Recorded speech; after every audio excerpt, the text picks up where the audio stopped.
There we go. All right, so there we go. So we should be seeing right now, I think I'm doing Dagger with Chris Van Slamsbrock of the Madison Trifecta Guild. So people were doing all kinds of different material during this. There were people doing everything from dagger, rapier, longsword. There was an entire nightly deed of arms where 20 different competitors in full plate were competing against each other. You got to try out different things from different masters. This particular video was me doing Faulkner's dagger, which has a lot of real similarities to Meyer. There we have Christian Tobler, the translator of Faulkner, and also he's done a lot of translation work in the community, demonstrating some of the technique. A couple of different plays. Yeah, I know, interesting angles as we record from my chest here, trying to stab Chris. Lovely shot of my arm. So this is the kind of environment that WMAW is. You can see people standing around getting to watch in a beautiful campus environment as these world-class instructors are showing us their interpretation of various parts of the art. Some of it I liked, some of it I didn't like. Some of it I will absolutely be working into our training. Other things will go by the wayside. It's that kind of event. If you have a chance, I know here, if you're in Northern California, we don't have a lot of events like this yet. But we will. We're working on it. But there are some great different opportunities for different material to be seen. I didn't realize I had so much of the dagger. I kind of wish I had shortened this section a little bit. Beyond this also, lectures. You're going to see here in a minute Michael Chidester, who runs the Wichton Hour, gave a great lecture on the Hans Medal tradition and how the teachings of Lichtenauer through his various students and through the various treatises evolved over time and what they became. So, you get lecture classes, you get hands-on classes, you get opportunities to fence with people from other parts of the world. I fenced with a gentleman from London I don't actually know if T is from London, but he's from England, and I've talked to him for, the last year or so online, and so we finally got to fence in person, and that was a great experience. So I guess at the end of the day, if you have an opportunity, if there is a class like this offered somewhere near you, if there is a workshop being offered, it is worth it. It may not be a 4-day event like WMAW was. Maybe it's just a 2-day event. Maybe it's only a single day of classes. But if you want to learn more, you should absolutely get out there and learn from it. And it's really incredible. So we go from there. Right. Okay, so get out there, try it out. There's a lot of good techniques. In particular, the stuff we're going to talk about today is, I got to take a class from Devon Borman. Devon also runs a video channel. You might have seen some of his videos on Facebook or on YouTube being shared around. He is the principal instructor up in Vancouver, the Academy Duello is where he's at. And got to take a class from him that specifically was all about controlling the center. And it started off with material, even though he's an Italian instructor, from Meyer, specifically talking about in Meyer's section on the rapier, the summary of the rapier, right, where he talks about how when you come before an opponent with a rapier or any other weapon, it's a little throwaway line, right, any other weapon, people skip right over it. But Meyer tells you right there how he wants you to approach your opponent. And that is with a firm, extended, and straight parrying in front of you. Gerade Versetzung is what Meyer calls it. Some people call it Longort. In the earlier tradition, it's known as Sprechfenster. Italians have names for it as well. I think you've dabbled. What Postalonga? What's the Postalonga? I think. Sorry for the Italians out there. I don't speak your crazy stuff. I just know you're trying to stab me, and I don't want that to happen. So we're going to look at that today. We're going to specifically look at Meyer's interpretation of the Gerade Versetzung, how we do the Gerade Versetzung, and some of the little nuances that you need to be aware when doing this particular technique. And so that's going to be kind of our main technique focus today, and why you should start from there. So let's go ahead and get ready, and we'll be back with you in just a second for the technique of the week. So I think that's 4. And go ahead and switch over. Okay. Line 4, and then go. So it should be 4.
Guys, we're going to switch cameras. Hopefully that picks up our audio better.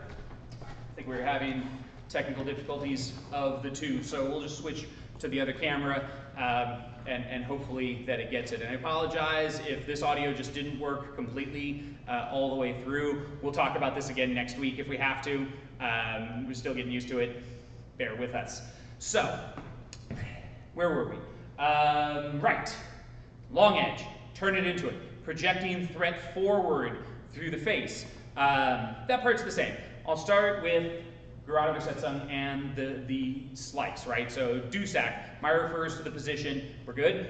Refers to the position in the same way that the Dusak position of the slice is also Geradübersetzung. And the reason for this is how you use it, okay? If I'm trying to parry, it's the Geradübersetzung. But if I come out of that bind and I try and strike around, all Seiji has to do is turn right back into it, and he's immediately in the slice. He's doing Schneider at that point, okay? So one more time, let's do that, and we'll just talk about it again. So I've struck in.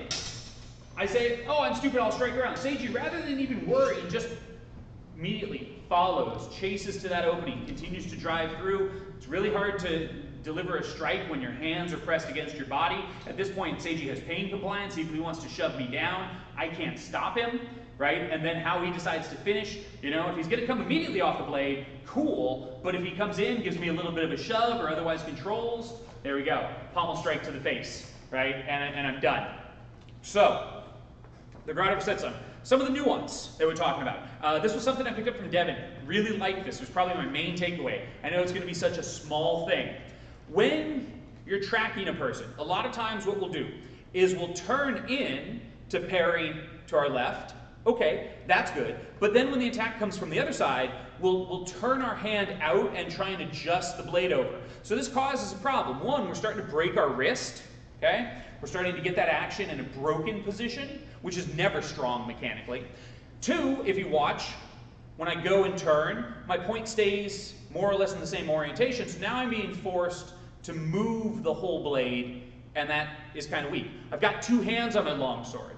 I get to use that second hand. So I can turn in with my right hand, but when I want to go out, rather than worry about my right hand, I'm just going to correct with my left hand. So now my left hand is in a nice, strong, stable position. It's in the same position that my right hand was just a moment ago. The point goes out, okay? So I can go in, I can go out, and it's really just to control which hand is doing the work. So if I want to turn in, if I want to turn out, right? Right hand, left hand. So not here, here, rather here, here, okay?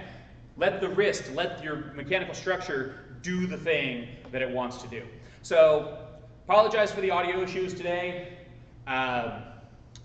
We'll do this one again. We'll come back to it. Geradübersetzung is a really, really kind of key portion of Meyer's material. Whether you're doing longsword, whether you're doing Dusak, whether you're doing rapier or quarterstaff, control the center. Don't be the person that comes out having just read Meyer longsword, swinging your sword all over the place because Meyer said you need to not stop moving. I agree with you. You need to not stop moving. But the first thing you need to do is see if the other person is dumb enough to charge straight in on your point.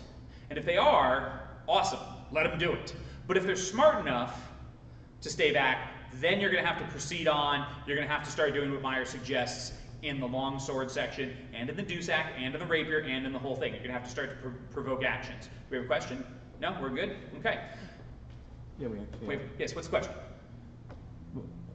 Somebody asked a question. They have their hands raised up. They have their hand raised up. If you have a question, guys, go ahead and ask away. Seraphin will be good enough to read it out to us. But otherwise, we'll go on to our question and answer section since that's what we're in based on what it says on the screen right now anyway. So if you have questions, we'll hang out. Mitch, do you have any questions while we're waiting for people? Since you were just watching it. I know, put you on the spot, Mitch. Yeah, no, I wasn't. Sorry, I was helping with the audio. Okay, helping with the audio. Any comments? A question, so in the straight pairing, suppose a cut comes from above, so let's just say an overhaul or very narrow Zornhauen. Right. In turning your long edge from the straight pairing, would you go into the hangers, that is the upper hanger, that is ox? Would that still be the straight pairing? So that's a good question. Is ox the straight pairing? No, it's not. Ox is the upper hanger, but ox explicitly covers either your upper right or your upper left quadrant. It does not cover the middle. This is actually really fun. So this is a debate that came up in one of the classes I was taking at WMAW. Italians do it different than Germans, but the answer is Hangentort, okay? Or if you're Italians, what's the crazy bicorno thing that they do? I You know which one I'm talking about? I haven't studied in a long time. But you know which one I'm talking about, right? That comes out from the middle of the chest. So the Marozzo Italians were very explicit that Fiore got it wrong. It's just higher. It's bad artwork. But that's how they would do it. So let's look at the differences, right? So I'm here in the straight parry, and you're going to attack from straight above, okay? So I'm inclined, as that comes in, to just turn completely up into it, point in the center, right? Now not in the second. Probably looks like ox from where I'm standing, okay? Sage, stand right there. So we're here. So the attack comes in. I'm going straight up, right? Landing that point right in the middle, okay? So that we're still straight forward, looking just over my arm, threatening the center, right? As opposed to coming over to ox, where I'm well off to the side, potentially opening. Let's see if I can do then the Italian version, the Marozzo one, which was to come here. And I'm not good at this one. But they basically transitioned over, and I really wasn't good at this, but ended up upside down here to threaten. I don't love it. It took a lot of difficulty on my part to get there, but basically it was open, right? So as it came up, it was just pushing up between and catching here. We have a question. Yes. I want to know, your ideas on Greta Versitzung come from Rapier, correct?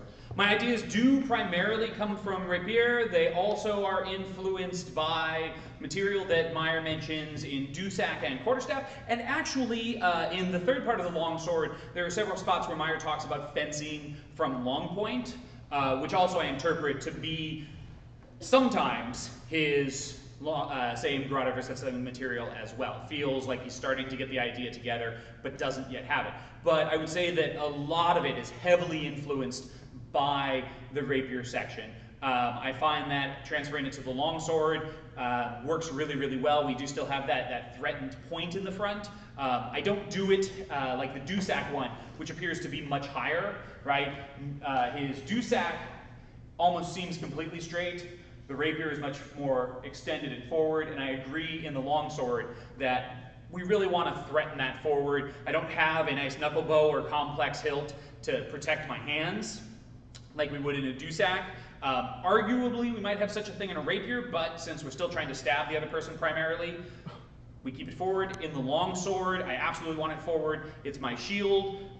This is my protection, right? The higher and straight up I am, the more likely I'm going to get them fingers locked off, and we're going to run into some problems. Okay. Any other questions? What are the main differences between German and Italian longsword? So as far as, so this is a fun question. This is actually a debate that I had the entire week. I would argue that the main difference is not what they do the same, but in the difference, how and what the goal is. So Fiore, to me, and Seiji might be able to talk about this better, having done more Fiore than I have, really wants to get to a close bind, and he wants to go to a grapple, and so he wants to finish that way. Would you agree? What's your opinion? For me, I have a struggle with Fiore, so there's so little material in his longsword section, but I do understand I haven't read his poleaxe section or his spear section. But to me, it doesn't matter if it is Italian or German. Both, especially when you look at, let's say, the bowline material or even the rapier material, that they ultimately, in offensing, you're trying to get the control center, control space between you, control timing, sure, and send your point or your edge in. Okay. And it's just how they articulate it, how they have some tactical differences. Yeah, I think at the end of the day, that what you said, the tactical differences are probably one of the main key. There are some positional differences. Sometimes people will say that Posta di Donna and Zornhut are different guards. I don't think so. I think they're basically the same. How the Germans versus Italians might choose to use them is going to be a little bit of difference. Germans are going to wind a lot more than you will ever see in Italian, but at the same time I've talked to some Fiore friends and they tell me that they can find or at least interpret winding in Fiore's material. But to me that question is also pointless because I don't see how you can gain anything from that, because at that point you're looking more at tricks and techniques and the fringe things are different. And you're not thinking about concepts like the essence of fencing. Right. What the point is. Yeah. That is, as I said, center line, stepping around, timing and distance, and covering your openings. Yeah. Yeah, I mean, I think that's exactly it. The similarities far outweigh the differences. The main differences are the tactical models. How do they want to do it? How does Meyer want to attack from his tactical model of provoker, taker, hitter? What is Lichtenauer's, kind of his tradition of the 5 strikes or the Wehrversetzens? So we have 4 setting asides, or 4 breakers, 5 strikes. Nice and confusion. So we have that as an option, and then Fiore's, which I haven't spent enough time with, but always strikes me as get to a strong on strong bind, and grapple and break the other person would be it. Mitch, do you have a question? It's kind of along those lines, but the tempo, like the Italians talk about tempo. So another debate that I was having this weekend. A sword is a thing, right? This is a physical object. It exists, and we can see it, and we can handle it, and we still have how many different types of swords, right? How many different ways does a sword express itself, right? Whether it's a fetish ferret that was made by Regenier or one that was made by Castile Armory, they're trying to express the idea of a sword, right? So, but they come in all kinds of shapes and forms. So what is tempo? Tempo is a means of trying to describe the concept of motion and time that exists. It's a thing. It happens in all sword fighting. It happens in all combat, right? There is time, there is motion, and these two things are interwoven with each other, right? It's like space-time. They're together. So tempo is one way of describing it. The Germans look at the world differently, and they express it differently, and so the German expression of that same concept is not that they're trying to express tempo, they're trying to express the underlying thing that tempo describes, which in this case is expressed through vor and nach, before and after, indes, where I change instantly between one into the other, and then gleich for Meyer, which is simultaneously, right? So the way I think about it is there can be a set motion of time, right? Like it takes my fist, it takes my strike a certain amount of time to get somewhere. That's one way to describe it, and that's one way of describing tempo. There's also the ability to say, Seiji has not acted yet, so I will act, so I am in the vor, right? And it's the same thing. On the other hand, I've cut, I've done an action in the vor, and as I just finished, Seiji can act after me in the knock, and that's where we get Nachreisen, the chasing or the following after in. Well, I actually had a question. So Sure. in this situation, would you describe the difference between, in terms of tempo between Italian and German, is the fact that tempo is the action of, or just the beat, right? The action of time. And then there is the what you do as far as when you actually strike. Right. There's the opening after the strike. Right. So I practice with a gentleman regularly who does classical Italian, and I use his terminology a Sure. lot. But Yeah, from yeah. the impression I got, tempo is quantitative. It is distance over time. So it's very mathematical, kind of modern. It's very easy for us to think because that's the kind of society we grew up in, a very Right. scientific, rationalist Right. society. Whereas I found that the Germans' way of describing time is qualitative. It's more feeling, it's more perception of a reality. Not using numbers, but more of high feel. Sure.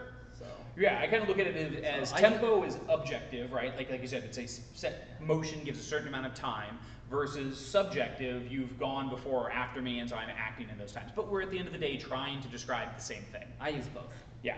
So I try and stick to German terminology, but there are occasionally times when using the Italian terms just is easier, and so that's fine. But anybody that says that there's no tempo in German fencing, yeah, okay, there's no tempo in German fencing, but there's still time in German fencing, and that's at the end of the day what we're talking about. Okay. Any other questions? We're good.